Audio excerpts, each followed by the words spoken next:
Revered Maharaj has set for us a very beautiful subject about the Ramakrishna order, the Ramakrishna movement itself, a bridge to eternity. And that sounds so sublime in itself. It's a phrase taken from the Upanishads. In the Mundaka Upanishad, there is Amritasya esha setuhu. This is the bridge to immortality. This is the bridge to eternity. There in the Upanishad, the context is this. We're talking about Brahman. What else? The Upanishad is saying that there is this reality, limitless existence, consciousness, bliss, in which is set the skies, the heavens, the space, and the earth. So this limitless existence in which appears this entire universe, the macrocosm, but also the microcosm. That mantra in the Mundaka Upanishad says that our minds and our sensory system and our prana, that means our internal world and this external world, they are all set in that reality. All right, so what do we do? Tameva ekam janatha atmanam. Know that alone. That is one reality, and that has to be known. How do you know that? Atmanam, it's you.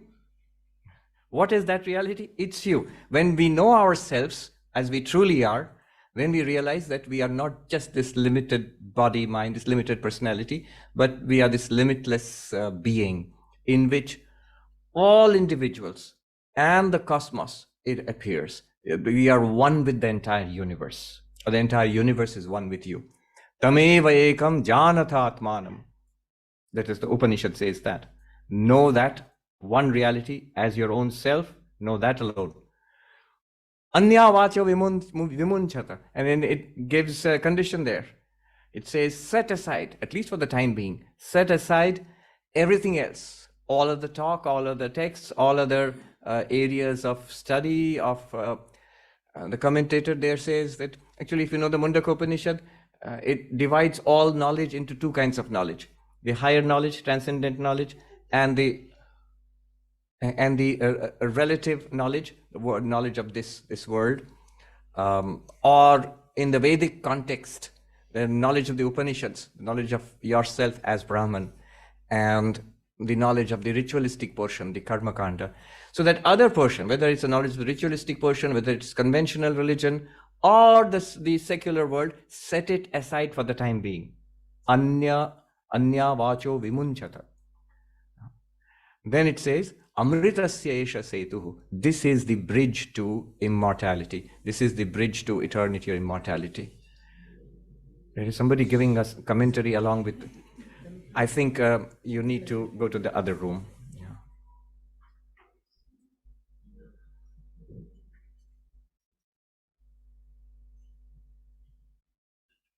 So the main text and the sub-commentary going along with it.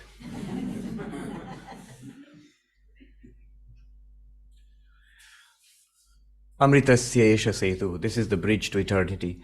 And Shankaracharya there in the commentary, he says, what is this bridge? He is very clear about it. This is Brahma Jnana, the knowledge of Brahman, the knowledge of your real nature, that thou art Tattvamasi. And he also quotes another Upanishad, the Shvetashvatar Upanishad there, in the commentary to this line, bridge to eternity. Shankaracharya quotes, Tameva viditva ati mrityumeti nanyaf pantha vidyate ayanaya, from the Shvetashvatar Upanishad. That alone, if you realize that as your own self, that limitless existence, consciousness, bliss, one goes beyond death, one goes beyond mortality, suffering, human limitation. And is there some other way, some other bridge, an alternative bridge? And he says, no. Nanyaf pantha vidyate ayanaya. There is no other path. The world itself is not a path to fulfillment.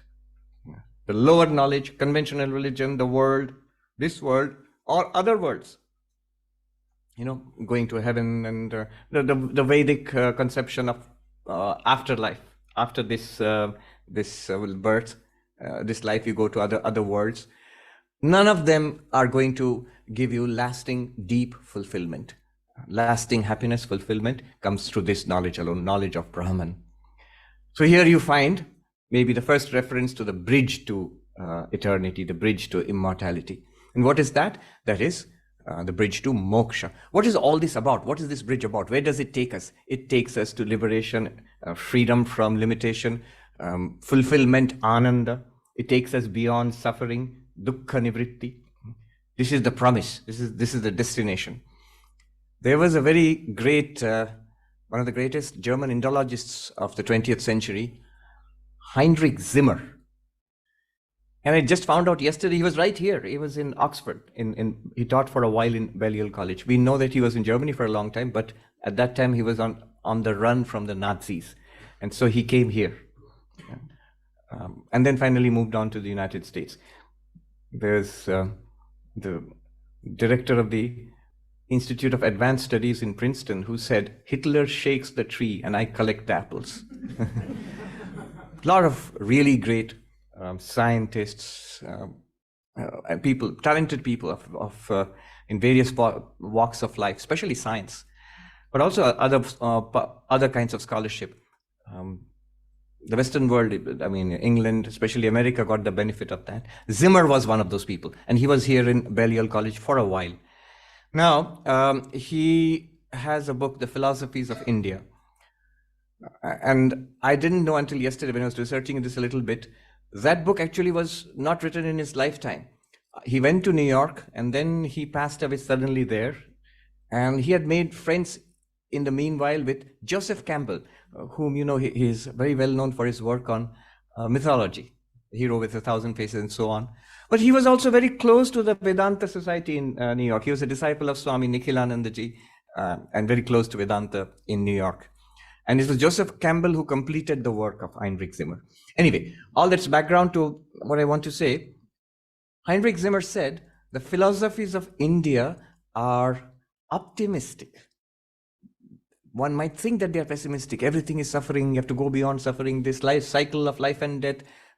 Yes, but this is bad news. You have to get out of the cycle of life and death. Freedom, nirvana, moksha. It sounds pessimistic. It is not. Rather, what it says is the diagnosis about this world, our life here, it's not a good diagnosis. Life is, somebody said, as a terminal disease with 100% fatality. That's life. But it's not all gloom and darkness. There is hope. There is the possibility of transcendence of sorrow. There is the possibility of attainment of peace, of attainment of fulfillment, deep, lasting fulfillment. That's there. And that was the project of the ancient Indians. All the philosophies, all the thinkers, the higher spirituality of ancient India, whether they were, you know, Nyayikas or Vaisheshikas or Sankhyas or yoga philosophers or the Vedic philosophers, Buddhists, Jainas, and many others whose names have faded away into history. But they had this one common project, the project of moksha, the project of transcendence of human suffering and attainment of a deep, lasting fulfillment. So they thought it was possible, and they pursued it, and they found how it is possible, and they found out ways to attain it. They built bridges from humanity to divinity, from this mundane world of change and death and suffering to a state of freedom from suffering.